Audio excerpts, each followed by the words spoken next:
Hello दोस्तों मतलब स्वागत है आप लोग का सभी लोग का हमारे चैनल पे। और आज हम करेंगे सामाजिक मुद्दे सोशल इश्यूज जो कि विजन आईएएस का करंट अफेयर में हम कर रहे हैं। तो safety and health care professionals हैं इसमें। चिकित्सा जैसे कि अभी आपने देखा होगा कोलकाता में जो एक एक महिला डॉक्टर की जो डेथ हो गई थी, उनका रेप करके डेथ कर दिया गया था। तो उससे रिलेटेड न्यूज है। सेफ्टी हेल्थ केयर प्रोफेशनल्स मतलब जो भी हेल्थ केयर प्रोफेशनल होते हैं उनके सेफ्टी के लिए है। तो एनटीएफ का गठन जो किया गया है कोलकाता के आरजी कर मेडिकल कॉलेज अस्पताल में स्नातकोत्तर डॉक्टर की हत्या के बाद किया गया। और एनटीएफ को चिकित्सा पेशेवरों की सुरक्षा और कामकाजी परिस्थितियों कल्याण और संबंधित मुद्दों के समाधान के लिए प्रभावी सिफारिशें तैयार करने का कार्य सौंपा गया है। एनटीएफ के तहत जो है 4 विषयगत उपसमूहों का विषय जो है गठन किया गया है, जो है चिकित्सा संसाधनों को और संरचना को मजबूत करना, सुरक्षा प्रणालियों को बेहतर बनाना, कार्यदिशाओं को बेहतर बनाना और राज्य के कानूनी फ्रेमवर्क को पुनर्व्यवस्थित करना। स्वास्थ्य देखभाल पेशेवर के बारे में जाने तो राष्ट्रीय संबंध और स्वास्थ्य देखभाल जो है पेशेवर आयोग अधिनियम 2021 के अनुसार स्वास्थ्य देखभाल पेशेवर में कोई भी वैज्ञानिक, चिकित्सक या अन्य पेशेवर सम्मिलित हैं जो निवारक, आरोग्यकारी एवं पुनर्वासी जो है चिकित्सीय या संवर्धन संबंधी स्वास्थ्य सेवाएं प्रदान करता है। यह अध्ययन सलाहकारी शोध और पर्यवेक्षण का कार्य करता है। स्वास्थ्य और कानूनी व्यवस्था और राज्य सूची के विषय है। दूसरे, यह राज्य सरकार या केंद्र शासित प्रदेश शासन की प्राथमिक जिम्मेदारी है कि वह स्वास्थ्य देखभाल पेशेवर के खिलाफ होने वाली हिंसा की घटनाओं, संभावित परिस्थितियों पर अंकुश लगाकर उनकी सुरक्षा सुनिश्चित करें। भारत में निजी क्षेत्र में द्वितीयक और तृतीयक चतुर्थ की स्वास्थ्य देखभाल सेवाओं का अधिकांश हिस्सा प्रदान करता है। ज्यादातर निजी अस्पताल मुख्य रूप से मेट्रो, टीयर 1 और टीयर 2 शहरों में केंद्रित हैं। डब्ल्यूएचओ के बारे में तो स्वास्थ्य कर्मियों पर पूरी दुनिया में हिंसा का उच्च जोखिम बना रहा है। 8% से 38% स्वास्थ्य कर्मियों को भी शारीरिक हिंसा का सामना करना पड़ता है, जबकि अन्य मौखिक आक्रामकता का सामना करते हैं। अधिकांश मामलों में देखा गया है कि स्वास्थ्य देखभाल पेशेवर खिलाफ हिंसा का प्रयोग रोगी और उनके परिजन करते हैं। स्वास्थ्य देखभाल पेशेवरों की सुरक्षा सुनिश्चित करने के लिए उठाया गया अन्य कदम है, जिसमें केंद्र सरकार के स्तर पर है महामारी रोग संशोधन अधिनियम 2020 का।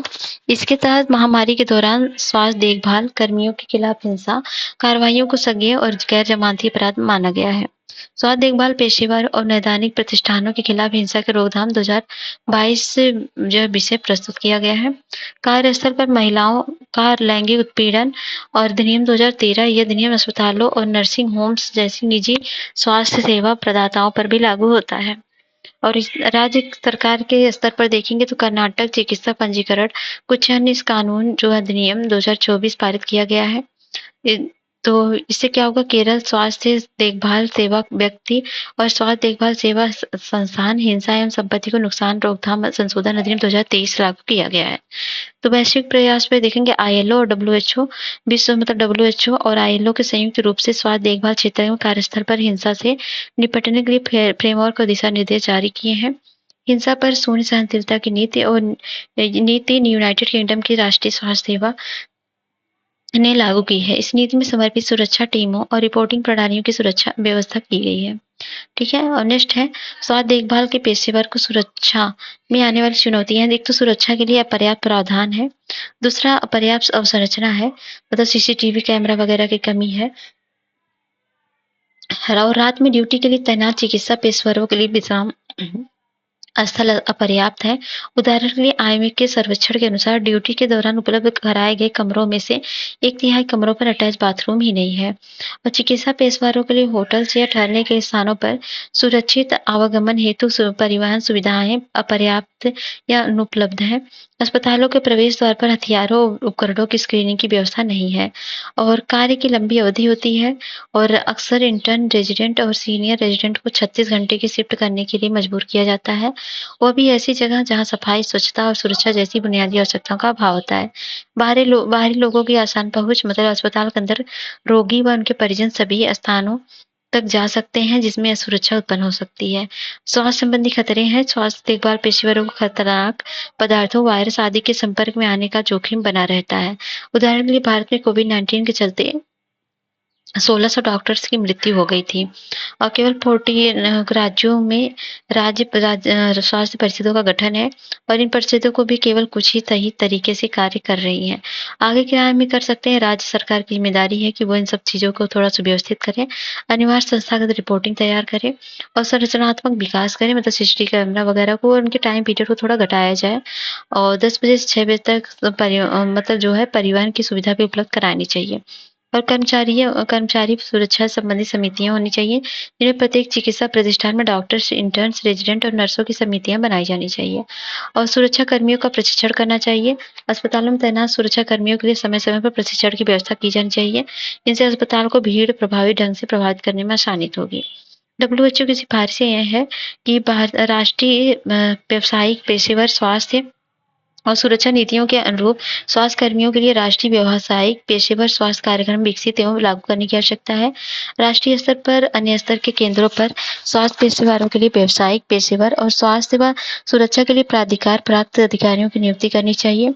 स्वास्थ्य कर्मियों के खिलाफ हिंसा के प्रति शून्य सहनशीलता की संस्कृति को बढ़ावा देना चाहिए। तो ये सारी चीजें करनी चाहिए। और छात्रों के मानसिक स्वास्थ्य के बारे में देखिए, मेंटल हेल्थ ऑफ स्टूडेंट्स। तो राष्ट्रीय चिकित्सा आयोग द्वारा गठित नेशनल टास्क फोर्स ने मेडिकल छात्रों के मानसिक स्वास्थ्य और कल्याण पर अपनी रिपोर्ट प्रस्तुत की है। रिपोर्ट पिछले 5 वर्षों में मेडिकल छात्रों द्वारा की जाने वाली आत्महत्या की घटनाओं के चिंताजनक स्तर को दिखाता है। रिपोर्ट में जो है भारतीय मेडिकल छात्रों में काफी मतलब टेंशन, फ्रस्ट्रेशन ये सब देखा गया है। आयोग के ऑनलाइन सर्वेक्षण पता चला है कि स्नातक के लगभग 27.8% छात्र मानसिक स्वास्थ्य से जुड़ी समस्याओं का सामना करते हैं। वहीं स्नातकोत्तर से 31.3% छात्र आत्महत्या करने का विचार आता है। राष्ट्रीय मानसिक स्वास्थ्य तंत्रिका विज्ञान संस्थान के एक अध्ययन में पाया गया है कि भारत में 23% स्कूली बच्चे मानसिक स्वास्थ्य से जूझ रहे हैं। और 2015-16 में मतलब राष्ट्रीय मानसिक स्वास्थ्य सर्वेक्षण के हिसाब से 13 से 17 आयु वर्ग के किशोरों में 7% किशोरों में से किशोरों को भी किसी न किसी जो है मानसिक विकार से पीड़ित बताया गया। चिंता की बात यह है कि यह लड़के और लड़कियों दोनों में लगभग समान है। चेन्नई में सेजो नेफ्रिया रिसर्च फाउंडेशन द्वारा किए गए एक अध्ययन से पाया गया है कि भारत में 30% से अधिक छात्र चिंता और अवसाद से ग्रस्त हैं। मानसिक स्वास्थ्य क्या है? तो डब्ल्यूएचओ के अनुसार यह उत्तम स्वास्थ्य की यह व्यवस्था है जिसमें हर व्यक्ति अपनी क्षमताओं की पहचान कर सकता है, जीवन के समान तनाव से निपट सकता है, उत्पादक फलदायी तरीके से काम कर सकता है और अपने समुदाय की प्रगति में योगदान सक्षम दे सकता है। और मानसिक स्वास्थ्य को एक संसाधन के रूप में सबसे बेहतर तरीके से समझा जा सकता है। यह व्यक्तियों को उनके कौशल, क्षमताओं और पहचानने और समझने में सक्षम बनाता है। इसके अलावा व्यक्ति मानसिक रूप से स्वस्थ होते हैं तो वे अपने लक्ष्यों को पूरा करने में भी काफी अच्छा प्रोग्रेस कर सकते हैं। छात्रों को मानसिक स्वास्थ्य संबंधी समस्याओं के लिए जिम्मेदार कारक क्या है?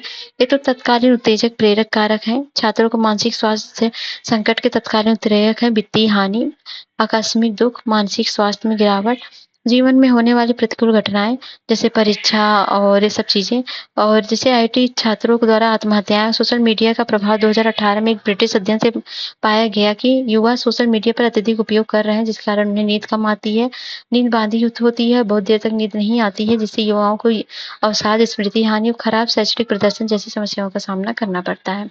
भावनात्मक कुशलक्षेम क्या है? इसमें खुशहाली, जीवन में रुचि, संतुष्टि आदि शामिल होती है। मनोवैज्ञानिक ये सब चीज़ें थोड़ी देख लेंगे। सामाजिक अलगाव और अकेलापन भी इसका रीज़न है क्योंकि परिवार से बच्चे थोड़ा दूर रहते हैं। और अत्यधिक शैक्षणिक दबाव मतलब बहुत ज़्यादा आजकल कॉम्पिटिशन वगैरह हानि होना, और वित्तीय तंगी मतलब फाइनेंशियल कंडीशन ठीक ना होना, माता-पिता की अधिक अपच्छाएँ, ये सब रीज़न्स होते हैं अवसाद वगैरह के बच्चों में।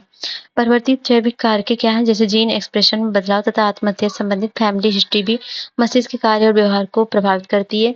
कुछ व्यक्तित्व संबंधी लक्षण जैसे आवेगशीलता, दिव्यांगता और गंभीर शारीरिक बीमारियां भी अलगाव, तनाव और अवसाद की भावनाओं बढ़ाकर आत्महत्या के जोखिम को बढ़ाती हैं। और सामाजिक रूप से ये मानना मतलब अपने आप को सबसे गिरा हुआ मानना भी जो है आत्महत्या की तरफ प्रोग्रेस कर देता है। भारत में मानसिक स्वास्थ्य देखभाल संबंधी समस्याएं क्या है? अस्पष्ट दृष्टिकोण है यहाँ पर, अवसंरचना और संसाधन में भौगोलिक असमानताएं हैं। मानसिक स्वास्थ्य देखभाल पेशेवरों की कमी है क्योंकि 23-24 के अनुसार भारत में प्रति लाख जनसंख्या पर केवल 0.75 मनोचिकित्सक हैं। जागरूकता के अभाव और हे मान्यता के कारण मांगने वाले व्यक्तियों के प्रति भेदभाव, सामाजिक अलगाव, पूर्वाग्रह देखने को मिलता है।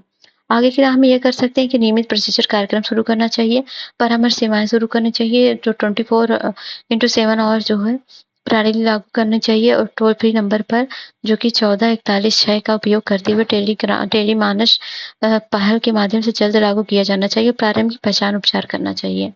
स्टूडेंट के मानसिक कुशल क्षेम के लिए उठाए गए कदम हैं कुछ, जैसे राष्ट्रीय मानसिक स्वास्थ्य कार्यक्रम है और राज्य में टेली मानसिक स्वास्थ्य सहायता नेटवर्किंग मानस है और है मानसिक स्वास्थ्य देखभाल अधिनियम 2017 का और साथी कार्यक्रम भी है और हेल्पिंग इंडोसेंट जो है थ्राइव है। सुप्रीम कोर्ट ने 2001 में रैंकिंग पर प्रतिबंध लगाया और उससे शिक्षण संस्थानों में रैंकिंग को रोकने के लिए 2009 में मिनिमम लागू किया। बच्चों और किशोरों में विशेष ध्यान देने की आवश्यकता है क्योंकि सभी मानसिक स्वास्थ्य विकारों में लगभग आधे विकार 14 वर्ष तक शुरू हो जाते हैं। नीतिगत सुधार और संसाधनों का आवंटन करना चाहिए। डिजिटल डिटॉक्स कार्यक्रम शुरू करना चाहिए। आत्म जागरूकता का अभ्यास करना चाहिए।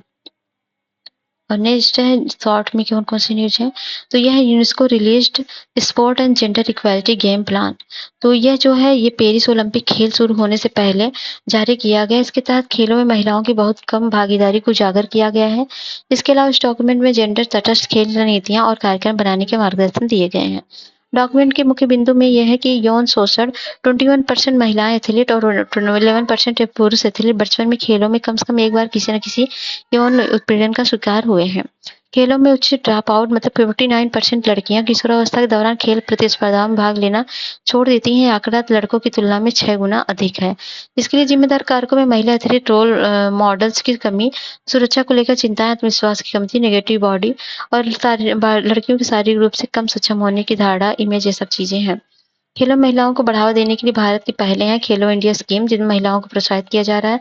अस्मिता प्रोग्राम है जिसमें achieving sports milestone by inspiring women through action portal. ये पोर्टल महिला एथलीटों को पहचान प्रदान करता है। खेलो इंडिया 10 का दम ये भी है महिलाओं के लिए। असमानता पेशेवर खेलों में महिलाओं खिलाड़ियों में थोड़ी मतलब नेगेटिविटी लाता है। महिला नेतृत्व का अभाव है। 30% सबसे बड़े खेल संघों की अध्यक्ष महिलाएं थी 2023 में। ठीक है। और गेम प्लान डॉक्यूमेंट्री द्वारा सुझाव दी गई 4 कार्रवाइयां हैं। इनमें क्या कर सकते हैं, स्पोर्ट मीडिया कवरेज के माध्यम से लोगों का नजरिया बदल सकते हैं। खेल नेतृत्व, गवर्नेंस और निर्णय लेने में महिलाओं की भागीदारी को बढ़ाकर लैंगिक असमानता मतलब समानता को बढ़ावा दे सकते हैं। जेंडर रिस्पॉन्सिव बजटिंग की मदद से वित्त पोषण में कमी को समाप्त कर सकते हैं। और जेंडर रिस्पॉन्सिव बजटिंग वास्तव में सभी महिलाओं, पुरुषों तथा लड़कियों के लिए उपयोगी बजट बनाना है। खेलों में लैंगिक हिंसा के सभी रूपों को समाप्त करने हेतु प्रतिबद्धता प्रकट करनी चाहिए। नेशनल इंस्टीट्यूशनल रैंकिंग फ्रेमवर्क 2024 है। ये केंद्रीय शिक्षा मंत्रालय नेशनल इंस्टीट्यूट रैंकिंग फ्रेमवर्क जारी किया है।